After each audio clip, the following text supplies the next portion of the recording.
Bueno, vamos a seguir con lo que empezamos el domingo pasado, que era campo magnético. Mañana vamos a hacer una de campo magnético y otra de electrostática para unidad. Y la semana que viene vamos a empezar a arrancar con la parte de óptica física y óptica geométrica. Creo que había algunos que tenían parciales de óptica. Siempre uno cuando lo que tienen que entrenarse es cuando miran una situación, las cosas básicas que saben. Hicimos un mapeo de campos eléctricos, el otro día hicimos una síntesis de campos magnéticos que conviene saber, cable finito, cable semi-infinito, cable finito, espira circular. ¿Qué más? Vimos el solenoide, el toroide. Después hay que explorar el tema de solenoides finitos o cosas por el estilo, pero es muy común que en campo magnético aparezcan ejercicios de superposición de campos, donde me piden el campo en algún punto y donde uno tiene que seccionar el cablecito e ir sumando las contribuciones de cada parte del ejercicio.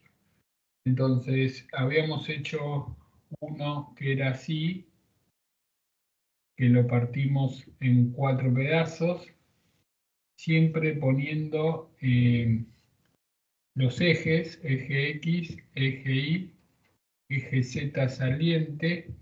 Dijimos que la corriente iba así, que esto era radio A, esto era radio B, y lo partíamos en 1, 2, 3, 4, y decíamos que el campo en el... ¿Se escucha? Hola, profe. Ah, a veces Buenas tardes. estoy hablando solo. ¿Sí? ¿Se escucha, no? Bien. ¿Podrías alejar un toque la cámara, profe? Sí. Ahí. Un poquito más arriba. Ahí. Y pasa que la mueves arriba y se vuelve a poner abajo. Es un resorte. Si no escribo más abajo. ¿Ahí se ve algo o no? Ahí está, sí, ahí está. Bueno. Entonces, uno lo mira y tiene que decir, ese plato volador ya lo hice. O sea, hay que seccionar. Y el primer paso es cuál es el camino. Y después viene todo el tema de las justificaciones, ¿no? O sea, cuando uno plantea acá el campo en el punto P es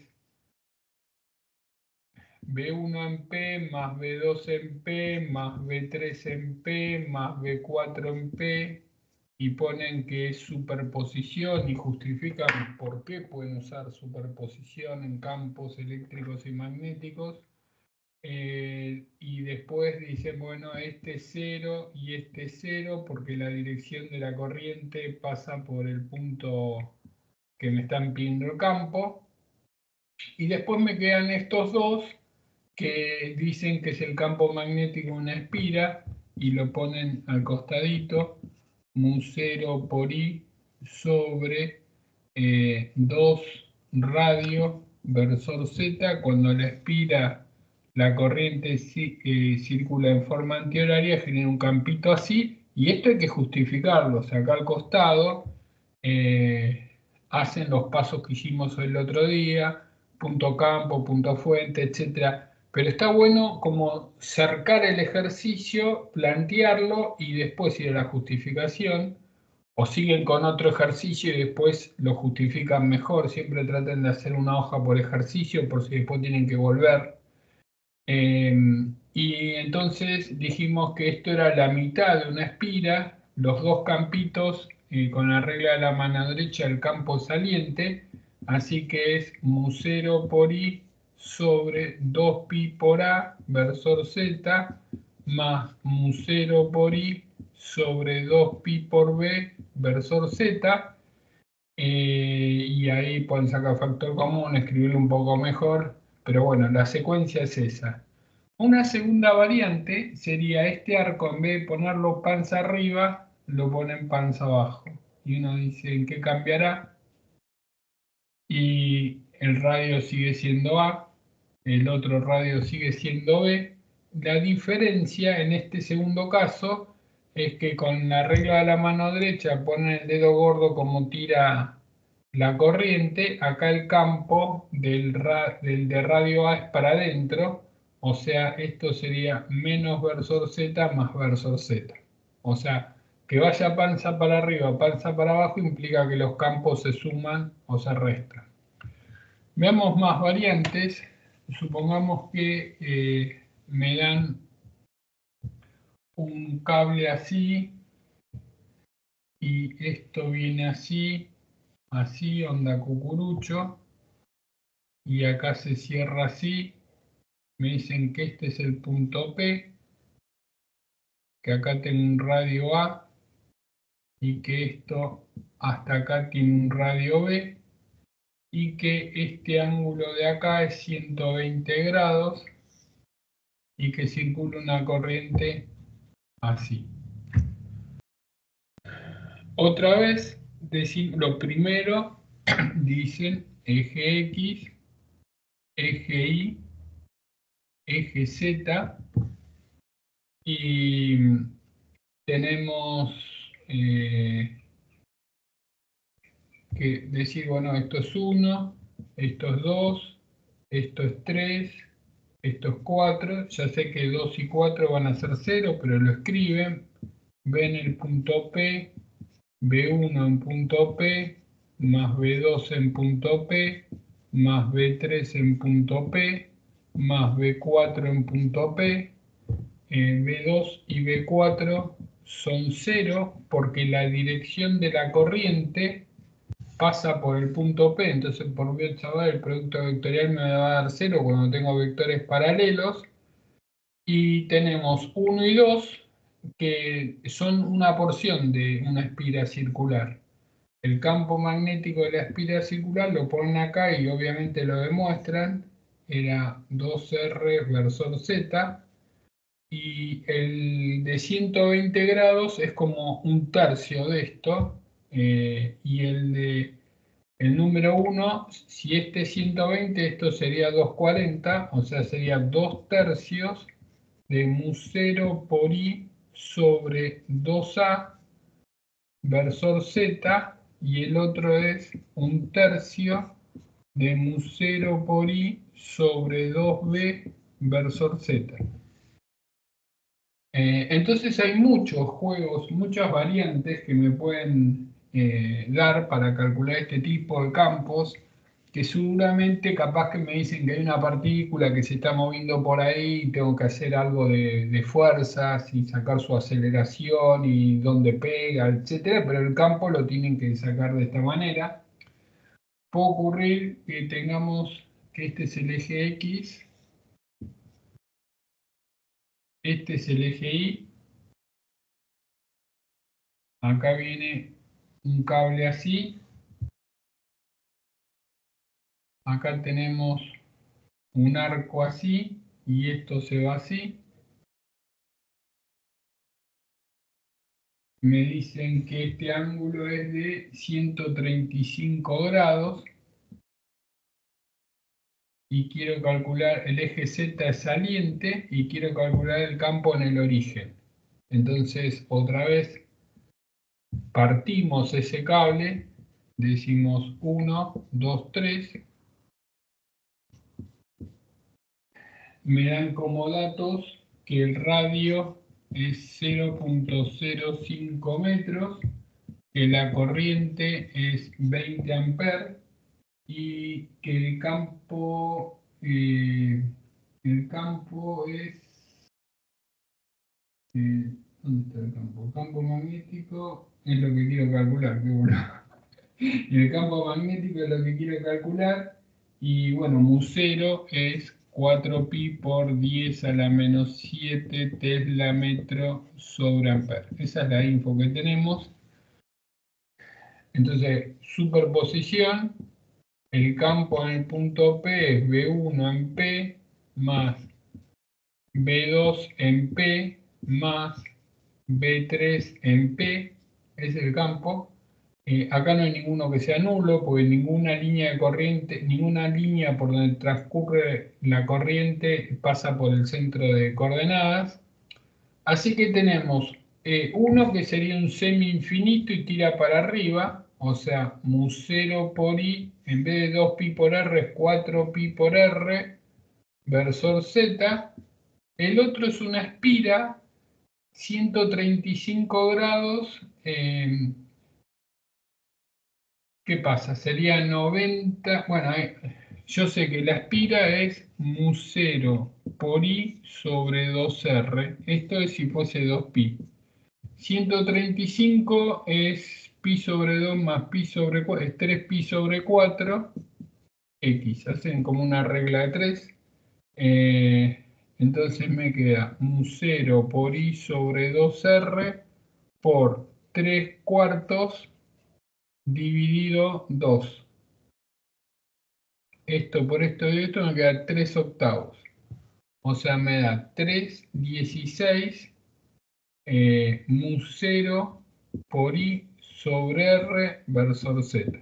Si encuentran algún error de cuenta, digan. Si no, queda grabado. Bien, entonces, acá el campo magnético del cable semi-infinito lo puedo hacer diciendo que es la mitad del infinito y justificar el infinito por Ampère-Maxwell, o hacer el campo magnético del cable finito y poner que un ángulo es 0 y el otro es 90 y justificarlo también. El campo magnético de la espira lo tienen que justificar también, o sea, siempre justificando las cosas, pues si tiran algo así, recuerden, están en el pelotón del medio, el que lo justificó le saca unas décimas a los que no lo justificaron. Bien, sigamos poniendo variantes. Supongamos que tenemos un cable que viene así, acá sí y acá sí. Esto está en 3D, o sea, acá está el eje Z, acá está el eje X y acá viene el eje Y. Por acá circula 2 amperes y tenemos un radio. O sea, si lo miro desde arriba es como que viene así. Acá tengo el arco de triunfo perpendicular a estas dos líneas y esto sigue para allá. Y me piden el campo magnético en este punto P. Si yo quiero calcular el campo magnético en ese punto, decimos que lo dividimos en 3. 1, 2, 3. El campo en el punto P, superposición, B1 en P más B2 en P más B3 en P. Entonces, B1 en P, semi-infinito, mu0 por I sobre 4pi por radio y tira para abajo, regla la mano derecha, esto viene así, entra, en este puntito entra, son círculos concéntricos con la línea del cable, acá tira para abajo, entonces menos versor Z más, este es semi-espira y tira así, o sea, mu0 por i sobre 4r versor i más, y esto semi-infinito pero tira para arriba, mu0 por i sobre 4pi por r versor z. Entonces, ese es el campo magnético. Adrián, ¿Sí? perdón. Para justificar el campo del cable semi-infinito, ¿basta haciendo la cuenta? O sea, tengo que hacer la cuenta por integración directa. A ver, tenés dos opciones. Depende, vos tenés que manejar el tiempo. Sí. Porque por hacer una justificación larga y perder 15 minutos, tal vez te resta para hacer otro ejercicio que podés sumar. O sea, los ejercicios más importantes y definitorios son los de la mañana.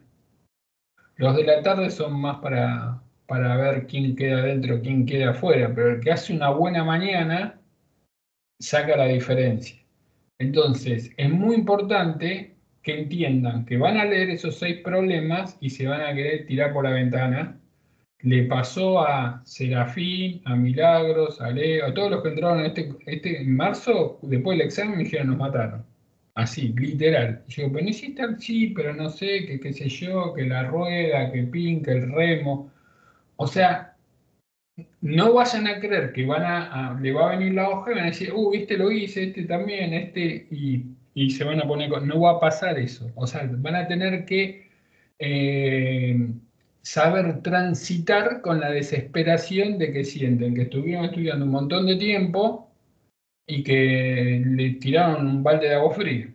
Entonces, es muy importante, más que esos problemas que tienen a la mañana, el manejo del tiempo y la ansiedad. Entonces, eh, si yo, por ejemplo, tengo un problema así, yo sé que así va y lo cierran, ¿no? Porque este se va con este, y llegan acá. Y puedo decir, bueno, el campo infinito y tirás el de la espiga infinita, así, haces Ampère Maxwell y pones la circulación de B escalar de L es mu 0 por I y pones B por 2pi por R es mu 0 por I porque justificás que el campo es tangencial y es paralelo a DL. Todo eso lo escriben en la hoja, ¿no? No es que lo escriben y sacan que el campo magnético de un cable infinito es mu 0 por I sobre 2pi por R versor phi, y dicen, bueno, si el cable es semi-infinito, es natural que sea la mitad. Es una justificación válida, y otra es la hacer Biot-Savart cable finito y llegar a θ igual 0 y θ igual pi sobre 2 y llegar a eso. Por eso hay un montón de cosas estándar que de vez en cuando tienen un tiempito, las recalculan. ¿Cómo calcular el campo de una esfera conductora? Se hacen como un archivo de campos, campos eléctricos y campos magnéticos. Porque tener la ventaja de decir cómo fluye esto, está bueno porque les da tiempo. Entonces, bueno, acá llegó así y después lo van emparchando. Pero lo más importante es manejar bien los conceptos. Eso es lo más importante, porque como les puso Gonzalo, el otro día que decía que cada ejercicio era como un cursor entre 1 y 10, no hacer nada es 0 y hacer algo, un relato, algo, suma 2, 3 puntitos. Así que es muy importante justificar todo lo que ponen, lo que escriben y en la hoja, aparte de las cuentitas. Uno cuando va a la facultad ya le toma la mano al docente, el docente capaz que le dice no justifiquen, es como que uno ya lo sabe. Pero acá es un examen que no es una materia, es como 8 materias juntas o 7 materias juntas, donde la resolución tienen que tener en cuenta de que no lo va a corregir un profesor solo, lo van a mirar varios. Bueno, vamos a otro caso. Supongamos que me dan esto para que entre en la cabeza cómo se usa su proposición con campos magnéticos. Viene un cable así, viene así, viene así, bueno, viene así, entra,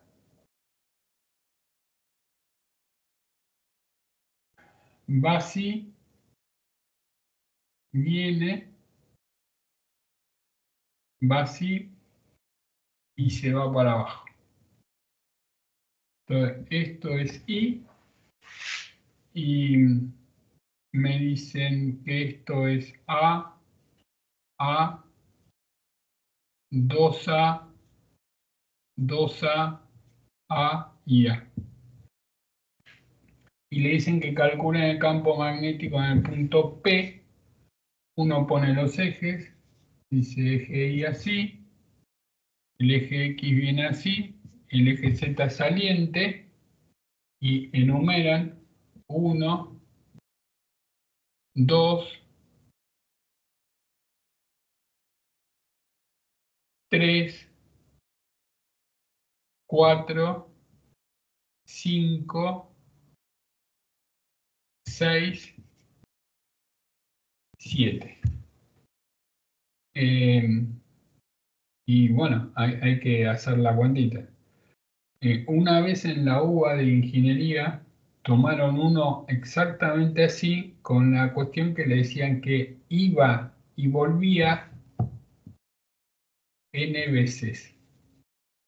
Y le decía hallar n para que el campo sea 10 Tesla, una cosa así. Y bueno, había que apiolarse de que los campitos estos, ¿ven? Los que están en la línea son 0. Entonces, en definitiva, es como que uno tiene uno saliente, o sea, uno entrante, porque la corriente viene así, el otro es saliente, uno entrante, el otro es saliente, y se va armando una suma de campos con -1 a la n, y los radios quedan todos múltiplos de A. La cuestión es que quedaba una serie geométrica. Y tenían que recordar cuál era la serie geométrica, que como vieron con Gonzalo, la suma de A por Q a la n desde n igual 0 infinito es A dividido 1 menos Q si el módulo de Q es menor que 1. Entonces, claro, los chicos, me acuerdo cuando tomaban eso hace 10 años, me decían, pero son unos hijos de puta, ¿quién se acuerda de una? Bueno, a ustedes les puede pasar porque tranquilamente le pueden mezclar una serie geométrica con electrostática, que es algo impensado, que seguramente en la facultad de ustedes nunca tuvieron una situación así, pero acá los problemas pueden estar interrelacionados.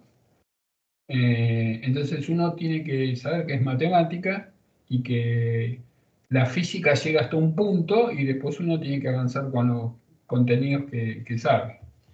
Bueno, entonces en esta situación concreta decimos el campo en el punto P es B1 en P más B2 en P más B3 en P más B4 en P más B5 en P más B6 en P más B7 en P. Entonces empieza 1, 0, 2 va 3. Todas las impares son 0. Porque las impares, no, esta no, la última no. Porque las impares que va esta, 1, 3 y 5, son 0. Esta sería un cable semi-infinito que tira para adentro, porque ponen la corriente para abajo, las líneas de campo entran. Esta que va así, va hacia adentro, B2 va hacia adentro y es mu0 por I sobre 2 sobre 2, es media espira, así que 4R. Y el radio de la 5 es 4A, menos versor Z, más la número 4, como la corriente acá está volviendo, es saliente en Z, es mu0 por I sobre 4 y el radio de esa es 3A. Más la número 6 es, es entrante, mu0 por I sobre 4 por 2A menos versor Z, más la de cable semi-infinito es mu0 por I sobre 4pi por 2A versor Z. Entonces, fíjense que cuando son infinitos, bueno, me queda toda una serie geométrica juntando las AES y bueno, ahí sale el campo. Bueno, también puede ocurrir que me pongan polígonos donde las corrientes están en los vértices. El caso más común es un triángulo. Supongamos que las corrientes son I1, I2 y 3, o pueden ser todas iguales. Vamos a poner todas iguales. I, y están en los vértices de un triángulo equilátero. Este es el eje Y, este es el eje X, y el triángulo es equilátero LLL, y quiero el campo magnético en este punto P. Los hilos, la corriente está en la dirección Z, o sea, es como cables infinitos así. Me aclara, cables infinitos con corriente saliente I. Entonces, tienen que pensar que alrededor de cada cable son círculos concéntricos, ¿sí? Acá en las líneas de campo son así, así. Va a haber una que va a pasar por acá, de este. Y la línea de campo va a ser perpendicular a ese radio. Va a haber otra que va a pasar así por acá, y la línea de campo va a ser así, perpendicular al otro radio. Y esta, a ver, vamos a dibujarlo acá. Es como que esta, y seguirá. A ver, esta de este tira así. Esta de este tira así. Y esta de este son círculos así, tira para allá. Entonces, el módulo del campo 1 es igual al módulo del campo 2 es igual al módulo del campo 3. ¿Por qué? Porque es la misma corriente y todos están a la misma distancia. O sea, todos valen mu0 por I dividido 4pi por la distancia. Esos son todos los módulos. Esa distancia la pueden calcular porque es un triángulo equilátero. Esta distancia D, yo sé que esto es L sobre 2. Los triángulos equiláteros tienen 60, así que esto es 30. Coseno de 30 es adyacente sobre hipotenusa, o sea, D es L sobre 2 coseno de 30, que es raíz de 3 sobre 2. Me queda L sobre raíz de 3. Por lo tanto, esto es raíz de 3 mu0 por I sobre 4pi por L. Sobre 4pi por L. Esos son todos los módulos, son iguales. Entonces, por la simetría en I va a ser 0, porque tiene la misma corriente y todo igual, y queda en X. Vamos a suponer que este es 2i, así no es todo tan simétrico. 2i. Así que este puede ser un poco más larguito. Entonces, el campo magnético en el origen es mu0 raíz de 3 a raíz de 3 mu0 por I sobre 4pi por L, y en la dirección X va un 2, y estas 2 es menos 2 veces coseno de 60, porque este ángulo, este viene más así, este ángulo es de 30, así que este es de 30 y este es de 30 por coseno de 30, y en el eje Y es 0, porque se cancelan las dos. Por lo tanto, ahí tienen versor Z, el campo magnético. Ya hay múltiples maneras de calcular campos por superposición. Puede ocurrir también que los campos, en vez de ir por una corriente, vayan por un caño. O sea, puedo tener un caño así, por el que circula una corriente I.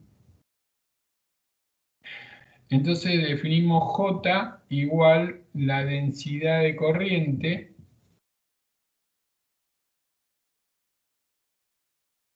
y en ese caso la corriente es la integral doble de J de S. Entonces, hay dos situaciones. Si me dicen uniforme, es como cuando en campo eléctrico me decían ρ uniforme y yo ponía Q sobre el volumen, como que la densidad era Q sobre volumen. Acá cuando es uniforme decimos que J es I sobre la superficie que atraviesa. O sea, si es un caño así es pi por radio al cuadrado. Si de pronto es un caño huecado y la corriente fluye así por acá, para arriba, para abajo, sería pi por r grande al cuadrado menos pi por r chiquita al cuadrado, siempre sobre la superficie.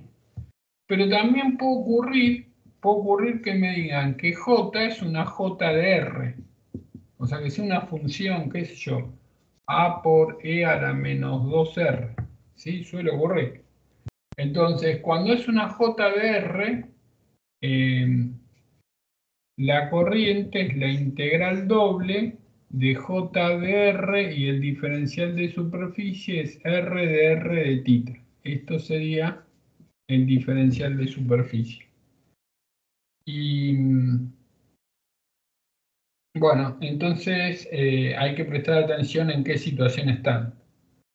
Veamos un ejemplo. Si tenemos un caño uniforme, supongamos que me dicen que J es uniforme. Si J es uniforme, yo sé que J es I dividido pi r cuadrado uniforme. Bien, entonces aplicamos la ley de Ampère. La circulación de B escalar de L es mu0 por la corriente concatenada. Entonces, si yo tomo una curva menor que R, sería el análogo de Gauss, una curva imaginaria. A la izquierda tengo B por 2pi por R, a la derecha tengo mu por la integral doble de J, que es I sobre pi por R cuadrado diferencial S. Como esto es constante, lo puedo sacar, B por 2pi por R, mu0 por I pi r cuadrado, y como es constante y lo quito, me queda el área, pero el área de la región que estoy atravesando, que sería pi por r cuadrado. Entonces, este pi con este pi se va, esta r se va con esta r, entonces me queda que el campo magnético es mu0 por I por r sobre 2pi por r cuadrado versor z. Ese sería el campo magnético en la parte de adentro. Mu0 por I por R sobre 2pi por R cuadrado versor Z. Y en la parte de afuera, si yo tomo una ley de Ampère-Maxwell con este radio, ¿qué pasa? La corriente llega hasta R grande. Después de R grande no tengo más. Así que acá multiplico por pi r cuadrado, que es hasta donde hay corriente. Esto se va con esto. Entonces me queda como si fuese un cable, mu0 por I sobre 2pi por R versor Z. Y ahí tengo el campo magnético de un cable coaxial. Así como hicimos problemas de campo eléctrico donde Q no era uniforme, no estaba distribuido uniformemente y me daban ρ de R igual a una constante sobre R o una constante por E a la R. Bueno, acá pasa exactamente lo mismo, se hace con integrales y el diferencial de superficie ponen R de tita. Bueno, una vez que más o menos, bueno, también puede ocurrir de pronto que me pidan el campo magnético de una espira cuadrada. El otro día hicimos el campo eléctrico de una espira, bueno, el campo magnético de una espira cuadrada. Esto se mueve así, así, así. Me piden el campo en este punto. Me dicen espira cuadrada de lado L. También me pueden pedir el campo ahí. Pero bueno, vamos al caso de ahí. Entonces, cable finito. Me dicen que esto es L, el centro de la espira es L sobre 2, así que el campo magnético es mu0 por I sobre 4pi por la distancia que es L sobre 2 por seno de 45 más seno de 45. Es el módulo de campo de cada uno de los cablecitos. Todos apuntan para arriba, así que es mu0 por I sobre 2pi por L por seno de 45 es raíz de 2 sobre 2 más raíz de 2 sobre 2 es raíz de 2. Así que es mu0 por I por mu0 por raíz de 2 por I sobre 2pi por L versor Z. Ese sería el de una línea. Si tengo 4, multiplico por 4, me queda 2 raíz de 2 mu 0 por I sobre pi por L versor Z. Bien, entonces ahora ya más o menos tenemos bastante nutrido el tema de los campos magnéticos de distintas situaciones. Sabemos que tenemos una caja donde hay campos que ya reconocemos y que sabemos cómo se justifican. O sea, de cada mes, mes y medio, chequean a ver cómo era el campo del cable finito, cómo era el campo de la espira circular y escriben la demostración a ver si les sale. Bueno, ahora vamos con la fuerza. Habíamos dicho que la fuerza es Q por E más Q por B producto vectorial B. Esta es la fuerza sobre una carga, se llama fuerza de Lorentz.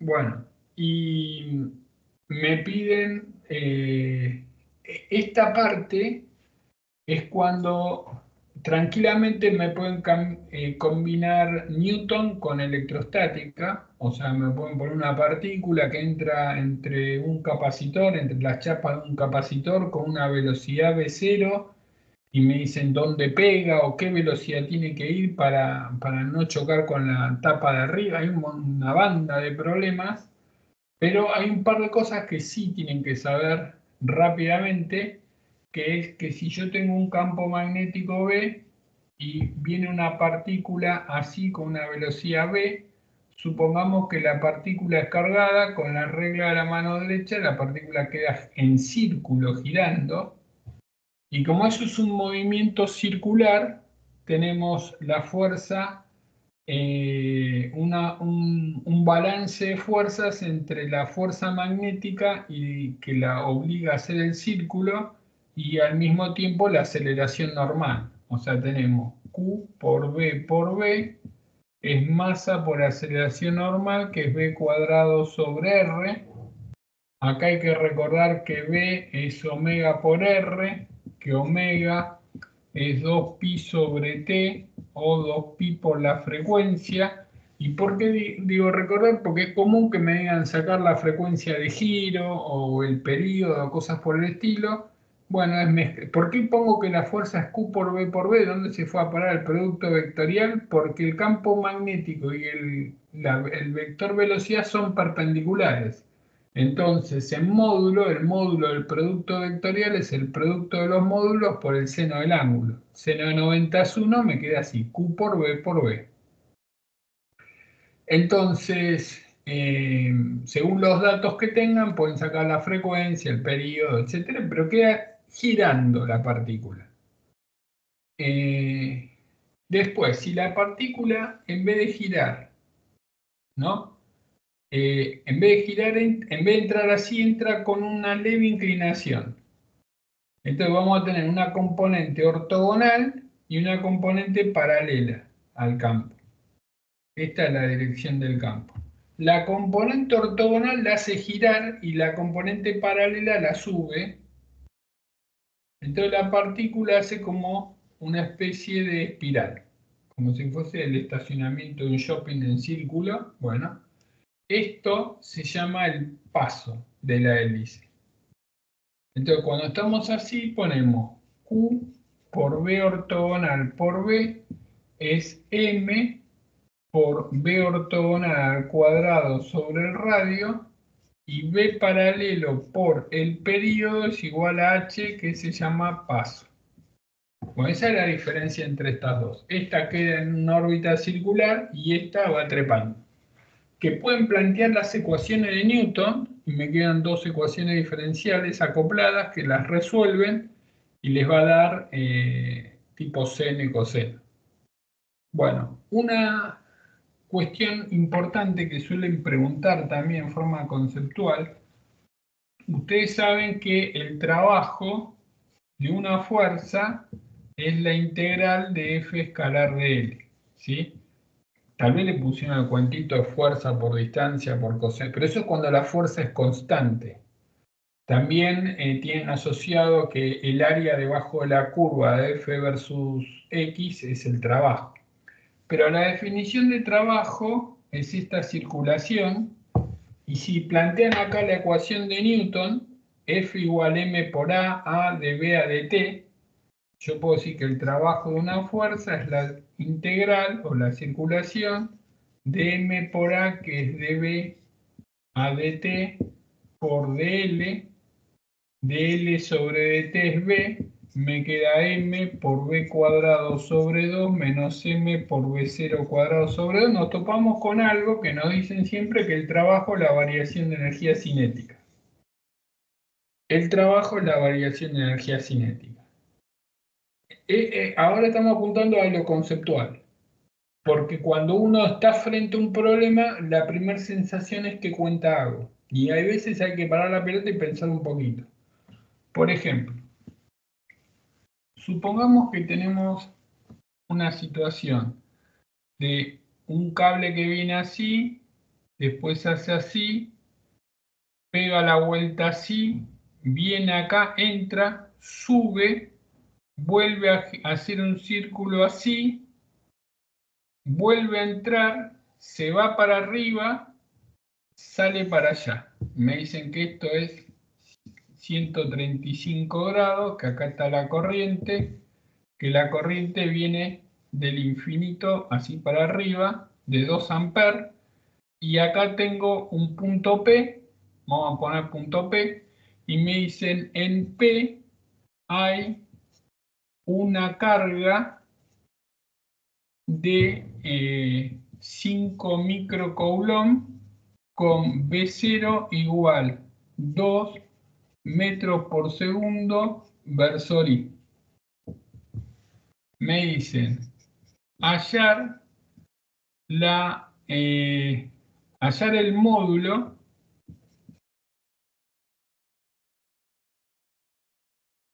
de la velocidad a los 2 segundos. Entonces, obviamente que en un examen me dan todo un dibujito más lindo, ¿no? En colores, qué sé yo. Cuando uno recibe una cosa así, lo primero que hace instantáneamente es ponerse a hacer superposición. 1, 2, 3, 4, 18, y dice el campo en el punto P es la suma de 18 campos. Y empiezan, este es 0, este es la espira, 3/4, el otro que está inclinado, es semi-infinito. Y después que laburan todo eso, se preguntan, ¿y para qué lo calculé? Porque está bien, sé el campo. Ah, bueno, puedo poner que la fuerza es igual a Q por B, producto vectorial B, y decir, hago Newton, esto es masa por aceleración.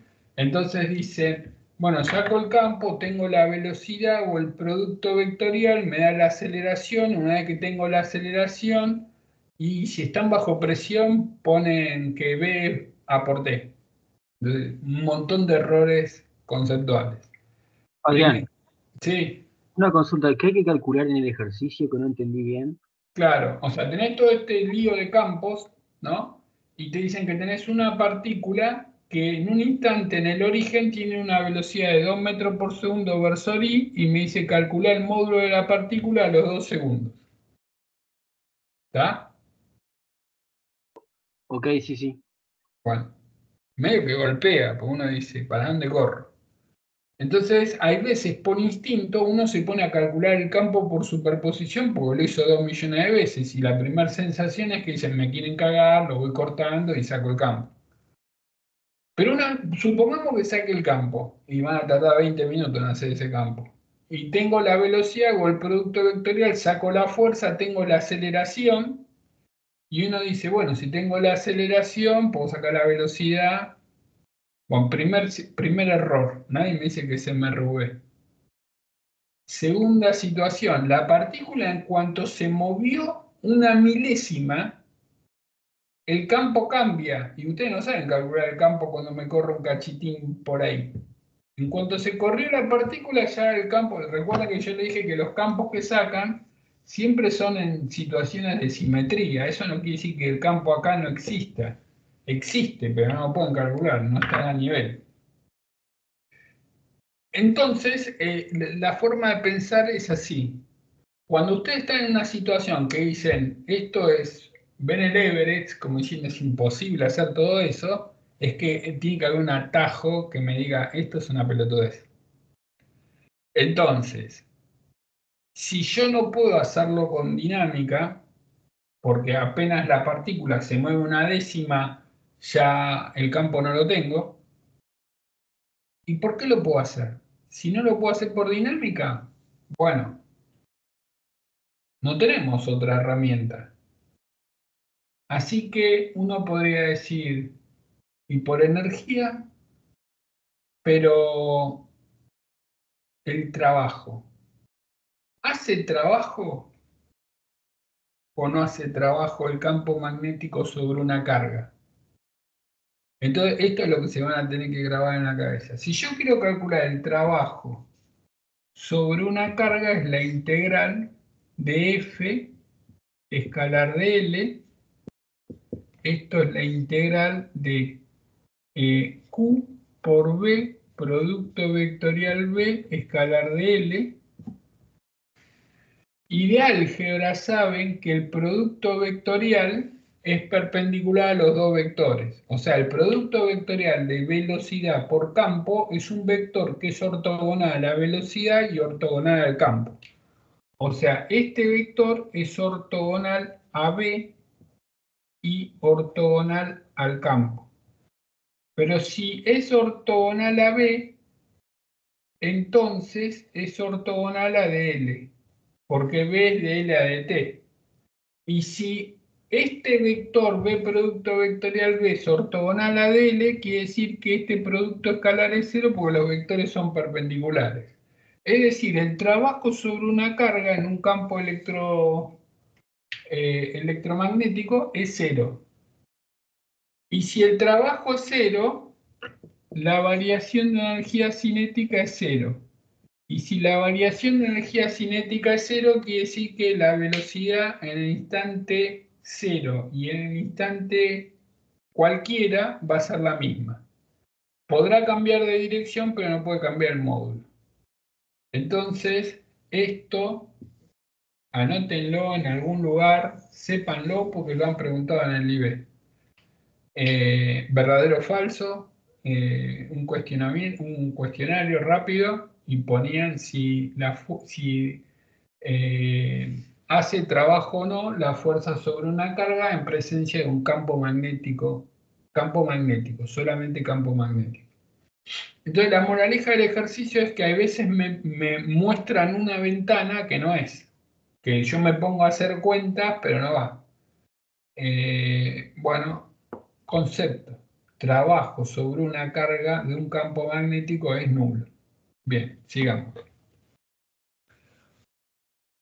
¿Cómo, qué otros temas hay que saber con el tema de las fuerzas? Hay Profe, algo que ya... Sí. ¿y en el ejercicio recién no se tiene en cuenta la fuerza eléctrica? No había fuerza eléctrica, había un cable nada más. Mm.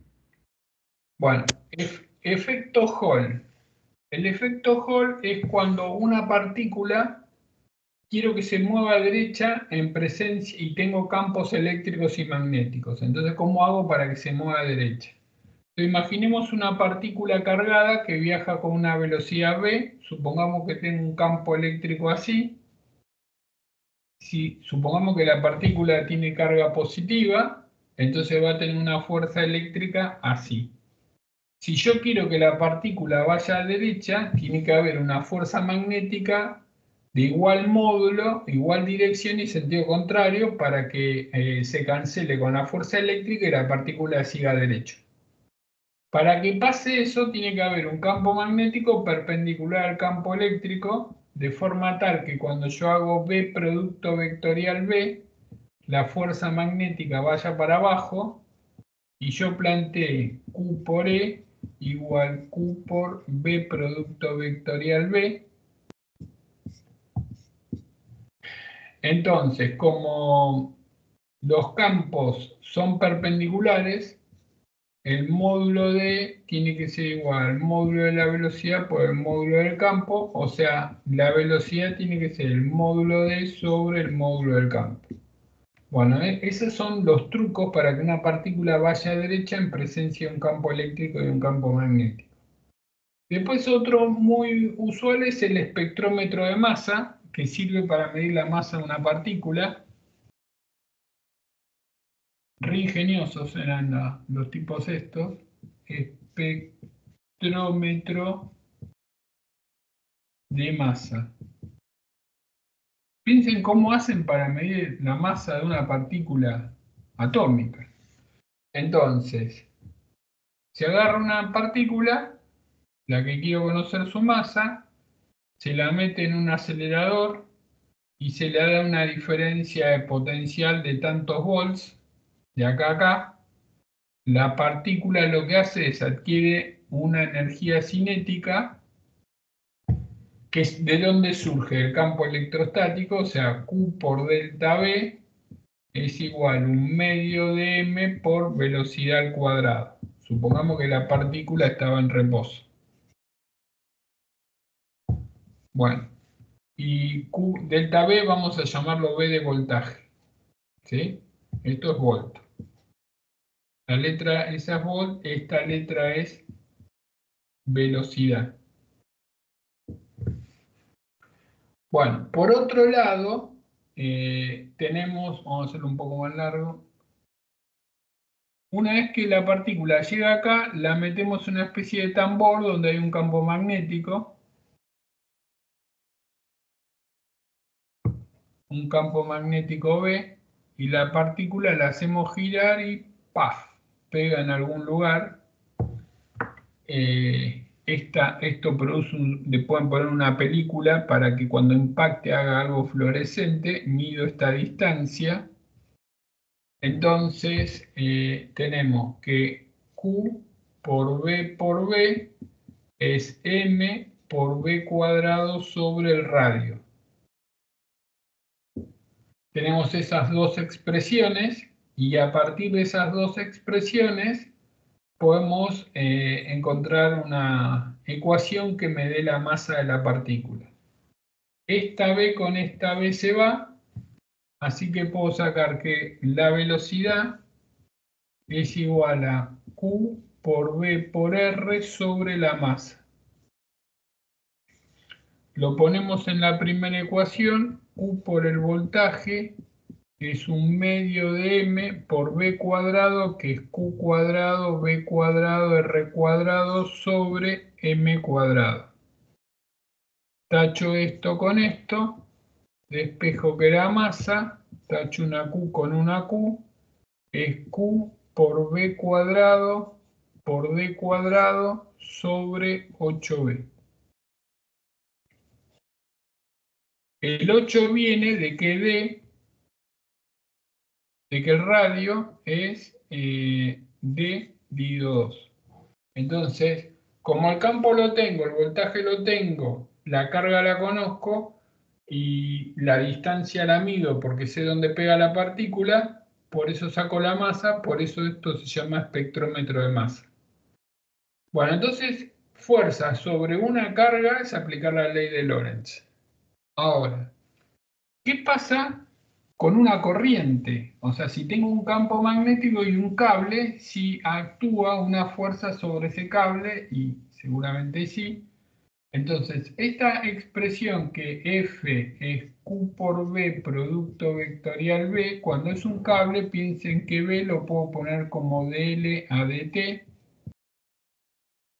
y piensen que esta Q sobre dt la puedo pensar como una corriente, y me queda ahí dl producto vectorial B. ¿Sí? Y entonces diríamos un diferencial de F. Un diferencial de F, cuando estamos actuando sobre corrientes, es IDL producto vectorial B. Entonces ahora sí, me pueden pedir fuerza sobre un cable o fuerza entre cables, porque un cable genera un campo magnético. O sea, por ejemplo, si yo tengo así, y acá tenemos una corriente I1, y acá supongamos una corriente I2, y están separados una distancia D, y me dicen calcular la fuerza que existe entre los dos cables. Entonces yo digo, la fuerza sobre el cable 1 debido al cable 2 es I1 por diferencial X versor X, producto vectorial, el campo 2, que es de un cable infinito, mu 0 por I sobre 2pi por D, menos versor Z. Esto es I1, esto es I2. Por acá viene una corriente I2. Entonces la fuerza por unidad de longitud me queda mu 0, I1, I2 sobre 2pi por la distancia y me da versor J. O sea, si las fuerzas tienen, si las corrientes tienen el mismo sentido, esto es menos versor J. Si hago el producto vectorial de I con menos Z y producto vectorial Z me da versor I. No, está bien, versor J, así. Entonces, si los cablecitos tienen corrientes en el mismo sentido, la fuerza es repulsiva. O sea, es al revés de las cargas. Las cargas de igual signo las cargas de igual signo se rechazan. Acá me tendría que dar menos, a ver, versor I es así, y versor Z es así, y producto vectorial Z, no sé, por I menos versor Z. No, las corrientes de igual sentido se atraen. Debe haber un error de signo ahí. ¿Dónde está el error? Menos versor Z y producto vectorial 0 por I. Bueno, después lo chequé. El módulo de la fuerza por unidad de longitud es mu 0, I1, I2 sobre 2pi por la distancia. Entonces, cuando las corrientes tienen igual sentido, se atraen. Y cuando tienen sentido contrario, se alejan. Es al revés de la carga. No sé dónde está el error ahí. Versor X, está bien, va para allá. Versor Z va para adentro. Y versor Z, pero me da para la dirección de I. Vos decís que se atraen, ¿no? Si tienen el mismo sentido. Eso estoy seguro, porque si no expliqué mal durante 500 años. No, sé que son al revés de las cargas. Las cargas de igual signo se rechazan y de signo contrario se atraen. Así que las corrientes de igual signo se deberían alejar, se deberían acercar. Pero te estaría dando bien porque versor J, el cable que pasa por X, Ah, tenés razón, menos mal, yo el tengo otro. un problema, Ahí, claro, sería esta. Está perfecto, claro. perfecto, muy bien. O sea, la fuerza me estaría tirando para el otro cable. Sí, bueno, la física y la matemática no se equivocan. Esto me da así. Y esto sería como una especie de ley de Coulomb para corrientes. Ojo que es si los cablecitos están paralelos, si los cablecitos están con ángulo, ya hay que hacer otra cuentita un poco más heavy. Puede ocurrir también que tengan un cable curvo, se pone lindo ahí, cuando de pronto me dicen que tengo un cable así y viene una corriente por acá y acá tengo un campo magnético B0 versor Z así, saliente, este es el eje Y, este es el eje X y me dicen la fuerza sobre la espira, sobre el arco ese circular de la espira. Entonces yo me paro en un punto, tengo que I de L es así, que este es un ángulo θ, que es igual a este ángulo θ, que es igual a este ángulo θ. Entonces, diferencial F es I de L producto vectorial B, así que ponemos I, J, K, I de L, el vector de L es así, así que en eje Y, ¿ven? Es coseno de θ, I de L coseno de θ para arriba, en X es menos I de L seno de θ, acá es 0, y el campo es 0, B0, 0.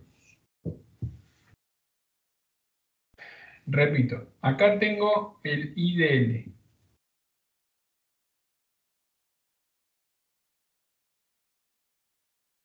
Esto es θ, esto es θ, esto es θ. Este vector, si lo proyecto en Y, es coseno de θ, y si lo proyecto en X es menos seno de θ. Entonces, el diferencial F es tacho, me da 0 versor I, más tacho, me da 0 versor J, más tacho, me queda menos I de L sería R de θ por seno de θ por B sub 0 versor K. Hay algo que no me gusta. Ah, el campo este va en Z, B0, ahí está. ¿Ven? El campo magnético era así, saliente, en Z. Entonces, tacho, me queda I de L es R de θ coseno de θ B0 versor I. Vamos a poner versor X, porque si no parece la corriente. Después, tacho, me queda menos I B0 por R de θ por seno de θ, versor I, más 0 versor Z. Entonces la fuerza integro entre 0 y pi. Me queda I por R, la integral del coseno de θ es seno de θ entre 0 y pi, versor X, menos I por B0 por R, acá me comí B0, por la integral del seno de θ es menos coseno de θ, todo entre 0 y pi, versor I, más 0 versor Z. Coseno de pi es menos 1 por menos más, o sea, esto me queda 2, menos 2, R B0 por I versor I. Y esa es la fuerza sobre el cable curvo. O sea, me pueden pedir fuerza sobre cable curvo, me pueden pedir fuerza sobre cable recto, me pueden pedir fuerza sobre una espira, o sea, puede ocurrir que me digan que tengo una corriente así y acá tengo una corriente así.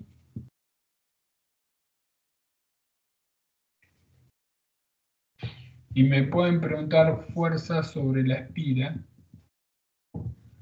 Entonces, tengo que hacer fuerza sobre cada tramo. Entonces, cuando hacen la fuerza sobre esta, se cancela con esta, porque me queda la misma integral, que es un logaritmo, pero en una con un signo y en otra para el otro lado. Así que me quedan estas dos.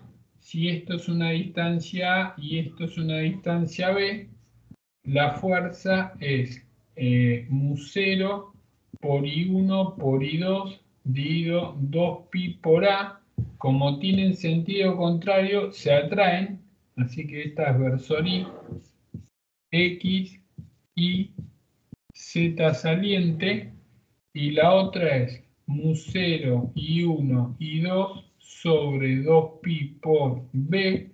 Esta y esta tienen igual sentido, se atraen. Esta tienen sentido contrario, se alejan, así que esta es menos versor i. Entonces me queda mu0 por i1 por i2 sobre 2pi por 1 sobre b menos 1 sobre a versor i, fuerza, la fuerza sería esto. Y tienen que poner la longitud del cable, ¿no? Fuerza por unidad de longitud. Como tienen la longitud del cable, sacan la fuerza. Entonces, me pueden pedir fuerzas sobre cargas y me pueden pedir fuerzas sobre corrientes. Bien, entonces sabemos sacar campos, sabemos que tenemos como herramientas Biot-Savart y Ampère-Maxwell, sabemos que no hay monopolo magnético, así que los campos, como hacíamos en campos eléctricos de cargas puntuales, en campos magnéticos no existe. Sabemos sacar fuerzas entre cargas y cables, y ahora viene una de las ecuaciones de Maxwell, la más linda, que es la ley de Faraday-Lenz,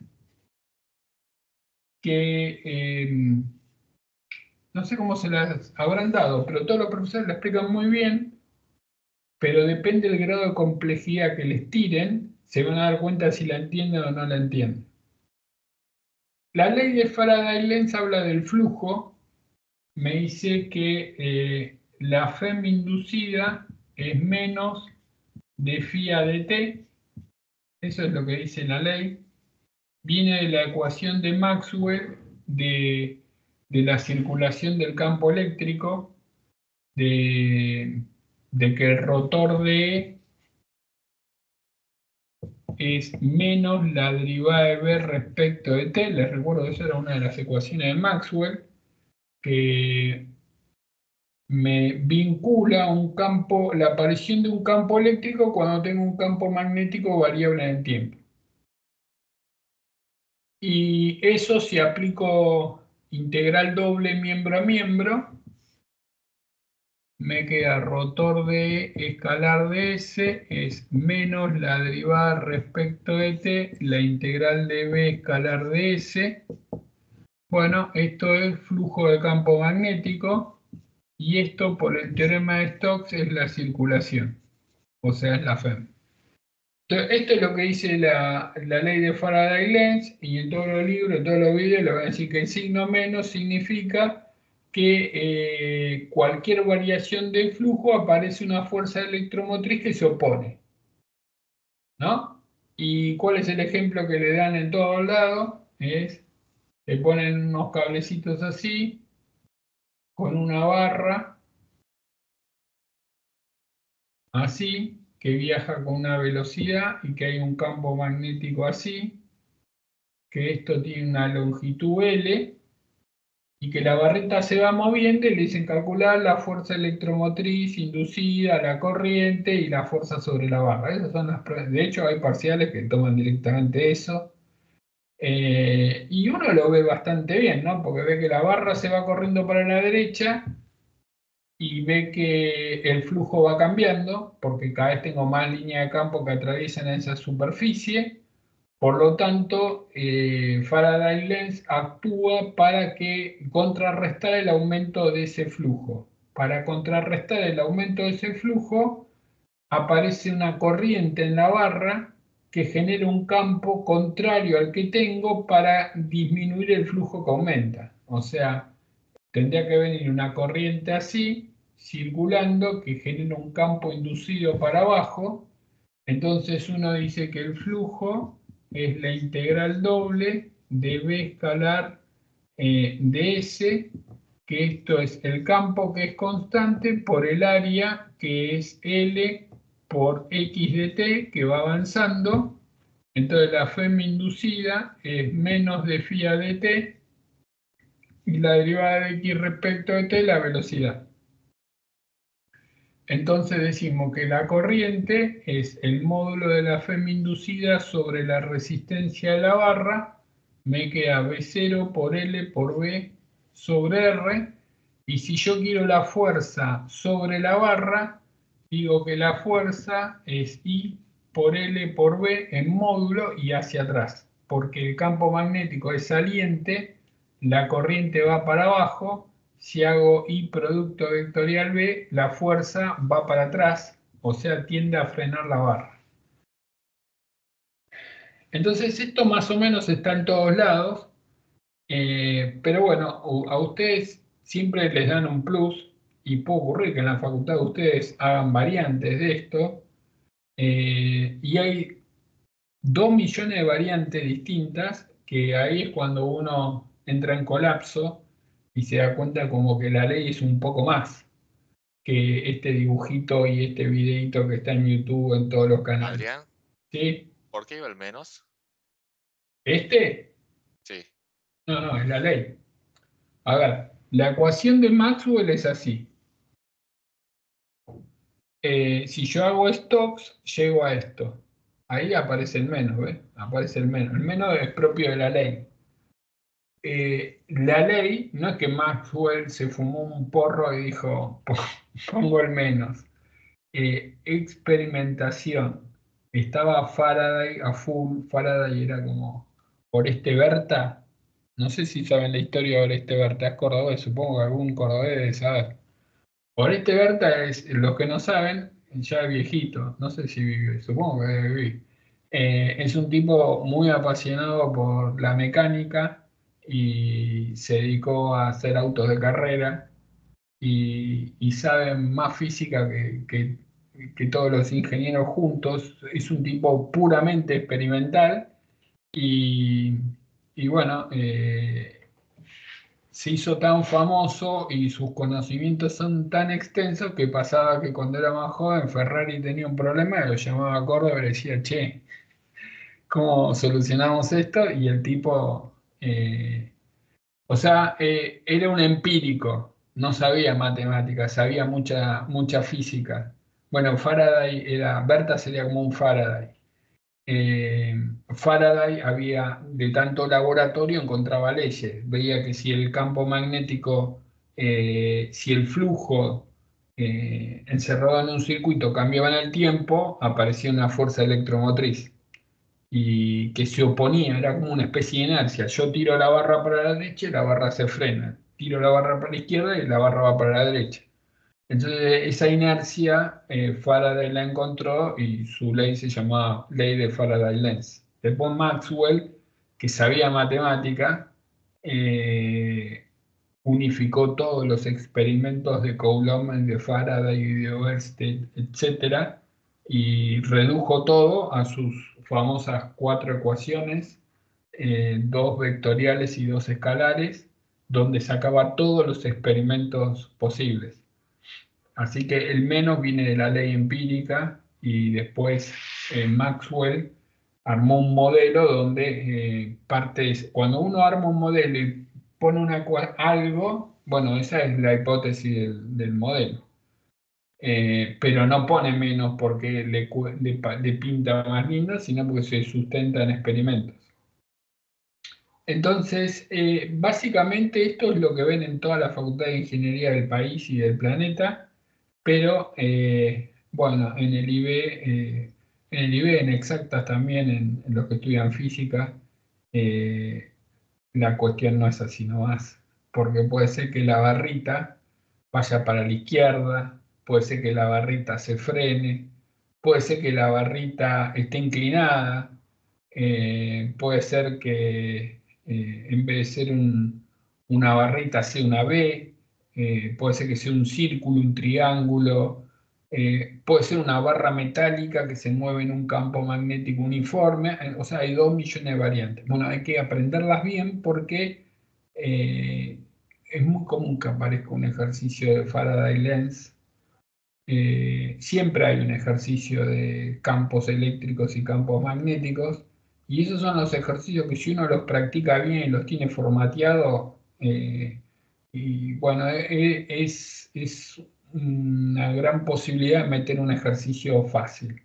No fácil, sino en el sentido que como tiene ese hándicap, por ejemplo, el que prepara el examen rápido, mira Faraday Lens, lo lee en los libros, apunta, contrario, etcétera, todo bien, pero le dan uno medio raro y fue a la banquina. Entonces, se dividen los ejercicios de Faraday Lens en dos tipos de ejercicios. Primero les voy a mandar el menú y después los vamos a ir analizando. Entonces, tenemos los que son circuitos, que tengo la barra así, que se mueve para allá o que se mueve para allá, o puede ser que la barra esté inclinada. Puede ser que la barra sea, puede ser que al revés, que sea una zona que hay un campo magnético y que venga una especie de espira viajando con una velocidad v que atraviesa la zona del campo magnético. Puede ocurrir tener una espira así en presencia de un campo magnético y que la espira la hacen girar sobre un eje. Puede ocurrir que sea un círculo y lo hagan girar sobre un eje. Este es el que tomaron este año. O sea, hay un menú bastante nutrido, pero también hay otros que son de barras. Cuando de pronto tengo un campo magnético y tengo una barra que viaja con una velocidad v, y ahí viene la confusión, porque uno dice, pero Faraday Lens necesito un circuito. ¿Dónde está el circuito en la barra? Pero aparece una FEM inducida entre los extremos de la barra. Puede ocurrir que tenga un cable así, que genere un campo y la barra esta se mueva con velocidad v. Puede ocurrir que en vez de ser una barra, sea una cosa así.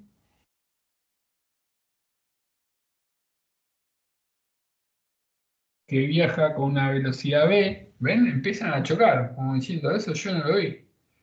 Puede ocurrir que tenga una barra así en presencia de un campo magnético y la barra esté girando así, como una especie de parabrisa. Puede ocurrir que la barra esté así y esté agarrada por acá y esté girando. Puede ocurrir,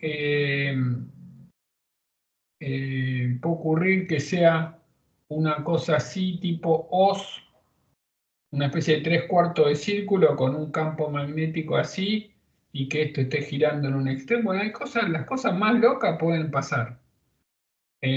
Todo está grabado en los videos de la playlist. La mayoría de los ejemplos lo hice. Lo que quiero hoy es entender bien la parte conceptual de cómo funciona. Así que vimos veamos un avance de este y de este, y pues veamos algunas de barras que estén moviéndose.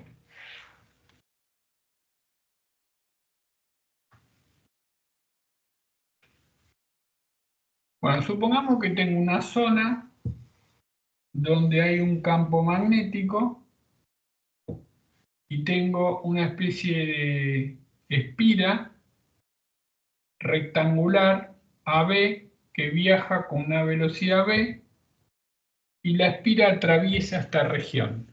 Entonces, la pregunta es que calcule la FEM inducida en la espira en función de X. Supongamos que acá está 0, X para allá, y que esto tiene una distancia D. Y la zona de campo magnético es esta. Acá no hay campo, acá no hay campo. Y me dicen que calcule el flujo a medida que esa espirita va avanzando por el espacio, disfrutando el paisaje. Esperen un cachito.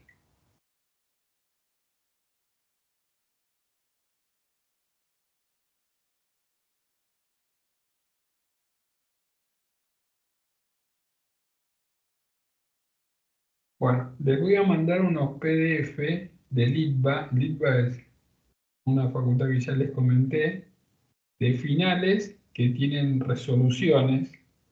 Así que yo cuando mando estos PDF, ustedes guárdenlos, porque tienen ejercicios re locos y creo que están resueltos, a ver. Porque en el ITBA, como nadie los puede hacer, después el profesor los resuelve y sí, están todos resueltos. Así que miren, investiguen, obviamente están con parciales, así que uno no le puede dedicar el tiempo que tiene, pero tendrían que tener una nube, tipo guardan PDFs que mando o que manda Gonzalo de series, y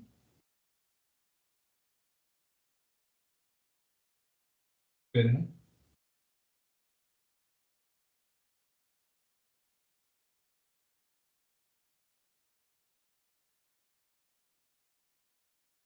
Y bueno, suma, ¿no? Así que si yo me pongo a resolver todos esos ejercicios, se nos va un montón de tiempo, cuando lo interesante, como tienen playlist y tienen PDF que les voy mandando, lo interesante es entender bien el concepto. Entonces tengo esa espira rectangular que atraviesa esa zona, ¿no? ¿Y qué pasa? Cuando no tengo campo, el flujo va a ser cero. O sea, yo puedo partir y decir, bueno, a ver, el flujo es, y abro una gran llave.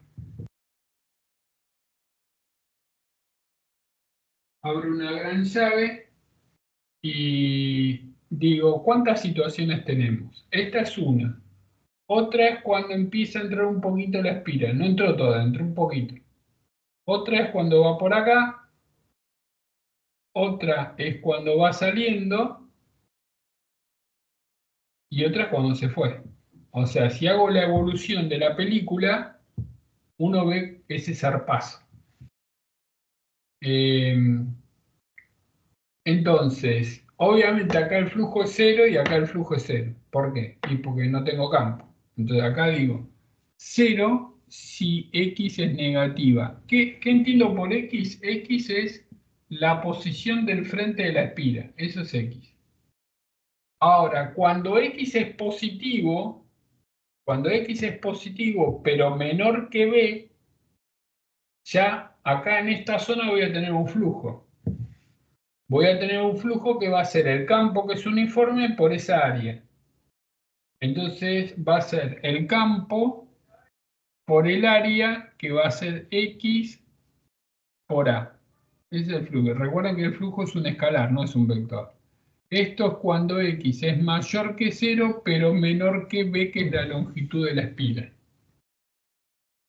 Bueno, después tenemos que la espira entró toda. Entonces, mientras la espira esté adentro toda, el flujo es constante, porque es A por B, campo por A por B, cuando X es mayor o igual que B y menor que, menor que D. O sea que la espira, la parte de adelante de la espira todavía no llegó a la salida de la zona con campo magnético. Después cuando la espira empieza a salir, el flujo queda de este lado. El flujo queda de ese lado.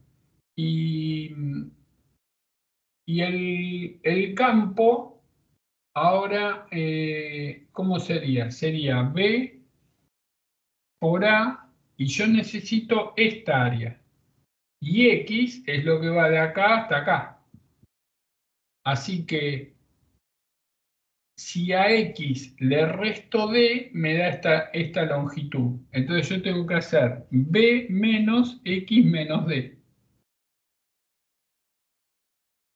Esto es cuando X es mayor o igual que D, pero menor o igual que D más B, que es la longitud de la espira. Y, o sea, repito, esto es X, esto es D, esto que está acá es X menos D. Entonces, este pedacito de acá, que va a ser la longitud, que es B, menos X menos D. Entonces, eso por A es el área donde hay campo. Y 0 si X es mayor o igual que D. Bueno, una vez que tenemos todo eso, saco el campo magnético. Tengo el campo magnético, tengo X, tengo el flujo. Eso es el flujo en función de X. Si me piden la FEM inducida, es menos de phi a dt. Entonces lo que tengo que hacer es, donde hice X, pongo B por T. Así me queda el flujo dependiendo del tiempo. Entonces cuando hacen la FEM inducida va a quedar 0, acá va a quedar B por A por B, después va a quedar 0, menos B por A por B, después va a quedar 0. Esas son las 5 zonas. Va a haber FEM inducida cuando está entrando y cuando está saliendo. Bueno, ¿qué pasa si tengo otra situación? Por ejemplo, tengo una situación donde acá tengo un cable. No, tengo una espira así. Esto es el eje Z. Esto es el eje X. Esto es el eje Y. Tenemos espira de lado L. Circula una corriente I y tenemos N espiras. O sea, es como que tengo N vueltas. Y me dicen que hay un motorcito que hace girar la espira con una velocidad angular omega. O sea, como que si fuese un pollo al espiedo, que va girando la parrillita con una velocidad angular omega. Entonces me dicen la FEM inducida, hallar la FEM máxima, el flujo máximo, todo ese tipo de delirios. Así que podemos decir que el flujo es la integral doble del campo, que es B0 versus Z, no cambia porque el campo es uniforme, me dicen B es B0 versus Z, por diferencial de superficie. Pero ¿qué pasa? La superficie va girando, o sea, si yo la miro de perfil, la superficie tiene esta normal, pero cuando está así, la superficie tiene otra normal. O sea, vamos a poner por ds versor n. Y el producto escalar de dos versores o de dos vectores es el módulo de uno por el módulo del otro por coseno de phi, donde phi es el ángulo que existe entre los dos versores. Esto es phi. Por lo tanto, el flujo, como tengo n espiras, me queda n por b0 por L cuadrado por coseno de phi, y phi como gira con omega t, ahí me quedo. N B0 por L cuadrado por coseno de omega t, con lo cual, si me llegan a preguntar el flujo máximo, esto sería el flujo máximo. Si me dicen la FEM inducida, es menos la derivada de phi respecto de t, y esto es igual a n B0 por L cuadrado por omega por coseno, por la derivada del coseno por seno omega t, y esto es la FEM máxima. Bueno, hay otros más que están en la playlist, los van a ir mirando a poquito, pero hay que hacer el barrido de todos, ¿sí? Porque son todos importantes. Ahora, cuando yo les puse el primer ejemplo que está en YouTube y están todos, que me ponen la barrita así, y que uno le da una velocidad así, y acá tengo un campo magnético así, y dicen, bueno, la fuerza es para atrás, y que la fuerza, dijimos que era I por L por B. Entonces, hasta ahí va en los parciales, pero en algunas facultades les dicen calcular la velocidad límite, o no, en este caso no. Me dicen calcular la posición de la barra en función del tiempo. O sea, es un plus. Y uno dice, ¿cómo encuentro la posición de la barra en función del tiempo? ¿Esto qué es? ¿Es mecánica cuántica? No. ¿Es relatividad? No. Es Newton. Entonces tenemos Newton-Maxwell. Maxwell me dice que sobre esa barra hay una fuerza que se opone, que es I por L por B. Newton me dice que fuerza es masa por aceleración. Entonces uno pone menos I por L por B es masa por aceleración. ¿Cómo puedo hacer para sacar la ecuación de movimiento? Uno puede decir, bueno, la aceleración es la derivada de la velocidad respecto del tiempo. La aceleración es la derivada de v respecto de tiempo. Pero con esto no me alcanza para integrar. ¿Por qué? Porque nadie me dice que la corriente esa es constante. Porque a medida que va cambiando el área, va cambiando la FM. O sea, ¿cómo saco? Necesito I de t, o cómo relaciono I con los parámetros del problema. Y sabemos que la corriente es la FM inducida sobre la resistencia, y la FM inducida, habíamos hecho la cuenta, y era el campo por la longitud, L por B por la velocidad, sobre R. ¿Sí? Porque habíamos calculado el flujo era la integral doble de B0 versor Z por DS versor Z con versor Z es 1, me queda B0 por el área, que es L por X de T, y cuando derivo, la FM inducida es menos B0 por L por la velocidad. Entonces, esto lo puedo sustituir acá y me queda menos L cuadrado B cuadrado por R por B es M por dB a dt.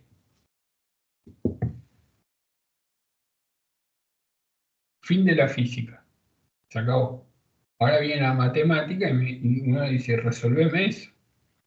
Entonces, uno plantea que menos L cuadrado B cuadrado dividido M por R por B es dB a dt. Menos L cuadrado B cuadrado dividido M por R por dt es dB sobre B. Integro miembro a miembro, me queda menos L cuadrado B cuadrado dividido M por R por T más una constante C es igual a logaritmo de B. Puse una constante, o puedo poner los límites de integración entre B0 y B, entre T0 y T, llegan a lo mismo. B es E a la todo esto, que es E a la C, que es una constante, por E a la esto.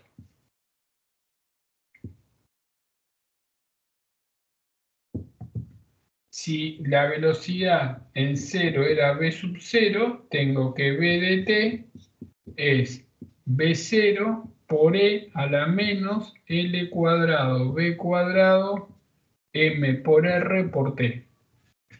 Y si quiero X de T, pongo que B es de X a dt, integro la exponencial, que la pueden hacer, y sacan X de T.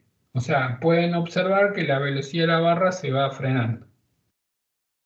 Bueno, bien, entonces Newton y Maxwell se juntan, ¿sí? O sea, en un problema puedo plantear los dos grandes pilares de la física en ese instante. Después se agregaron otros. Ahora, jugamos y ponemos la barra, los rieles así, pongo la barra acá, tenemos un campo magnético B, acá está la gravedad, los datos son el campo magnético, la gravedad, la masa de la barra y la longitud de la barra. Me dicen hallar la velocidad y la posición. Vamos a llamarla X de T. También siempre al principio me dicen, ¿qué espera que pase en el infinito? ¿Qué espera que pase en el infinito? Y eso pasa mucho en algunas universidades. Le dicen, primer punto, ¿qué espera que ocurra? Segundo punto, verifíquelo. Entonces, fíjense cómo del problema de YouTube, que está en todos lados, y el problema clásico que los profesores introducen, el concepto de Faraday-Lenz, las locuras que pueden empezar a aparecer. Y esta no es la única locura, porque puede ocurrir que me pongan capacitor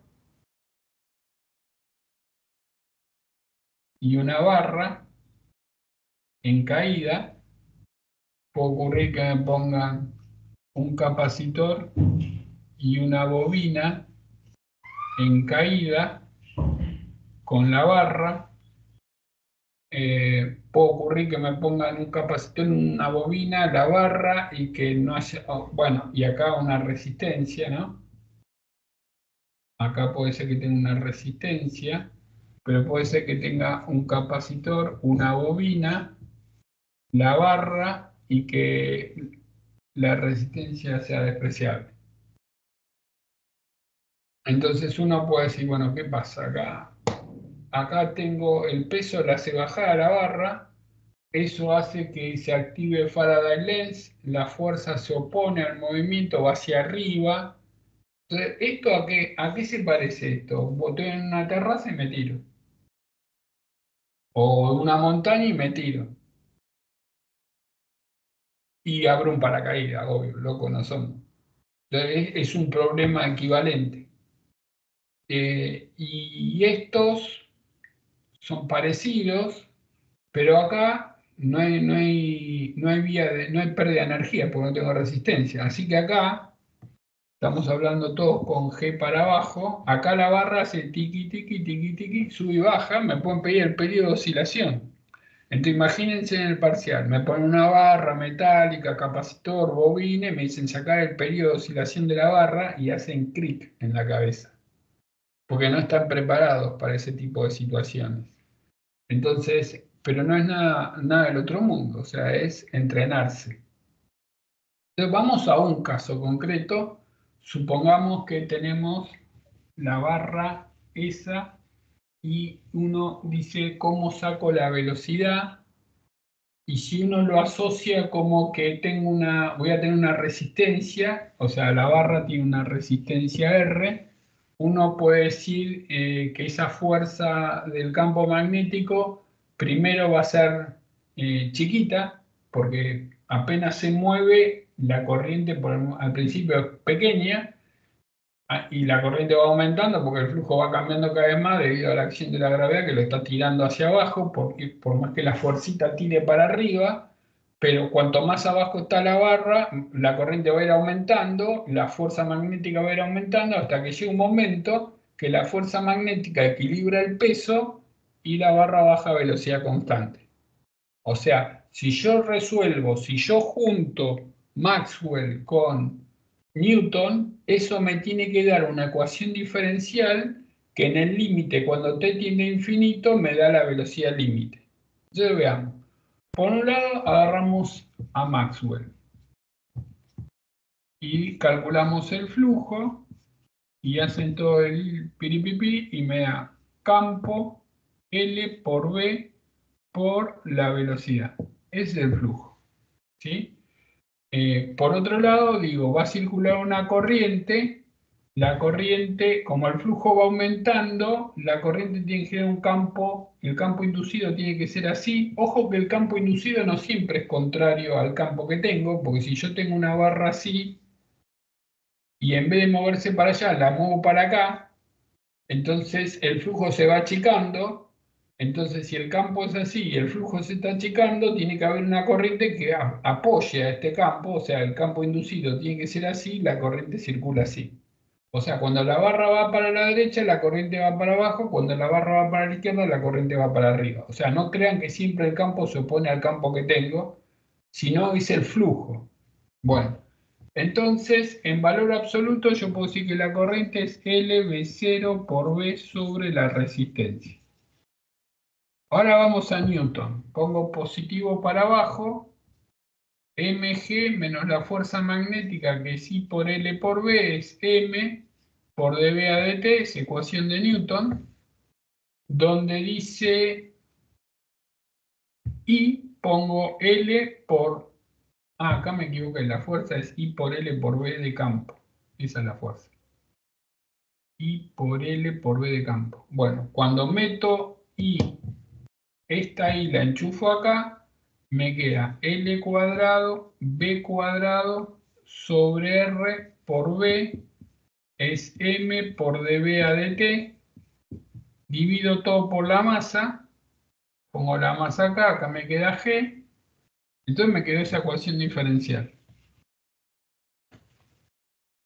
Y esa ecuación diferencial, uno puede sacar menos L cuadrado B cuadrado dividido M por R es igual a B menos MRG sobre L cuadrado B cuadrado es dB a dt. Fíjense que si hago distributiva, esto por esto, vuelvo para atrás. Entonces, ahora hacemos el cruce, me queda menos L cuadrado B cuadrado dividido M por R por dt es dB dividido B menos MRG sobre L cuadrado por B cuadrado. Integro, me queda el logaritmo de B menos M por G por resistencia por L cuadrado, campo magnético al cuadrado, es menos L cuadrado por B cuadrado dividido M por R por T más una constante C. Entonces despejo, me queda que B es MGR L cuadrado B cuadrado más E a la C la llamo A por E a la menos L cuadrado B cuadrado dividido M por R por T. A veces se define tiempo característico como M por R dividido L cuadrado por B cuadrado para tener menos letras y que me quede menos T sobre tau. Después yo sé que B en 0 es 0 porque la barra estaba quieta y la solté, con lo cual me queda la siguiente expresión. Me queda que B de T es igual a M por G por R sobre L cuadrado por B cuadrado por 1 menos E a la menos L cuadrado B cuadrado 2M por R por T. Cuando T tiende a infinito, me queda mgr sobre L por B cuadrado, que es la velocidad límite. Bueno, y ahí estamos integrando Maxwell con Newton. Con respecto a las otras variantes, no se hagan drama porque las van a ver en la playlist. Mañana vamos a ver otra situación de Faraday-Lenz, que es la siguiente, se la voy adelantando. Si yo tengo una barra metálica que viaja con una velocidad v en presencia de un campo magnético, bueno, sobre la barra aparece una fuerza electromotriz. Y vamos a ver por qué aparece eso y bueno, cómo se calculan esos campos inducidos cuando no tengo circuitos, cuando tengo barras. Barras metálicas, ¿no? Porque si son barras dieléctricas no aparece, se polariza la barra.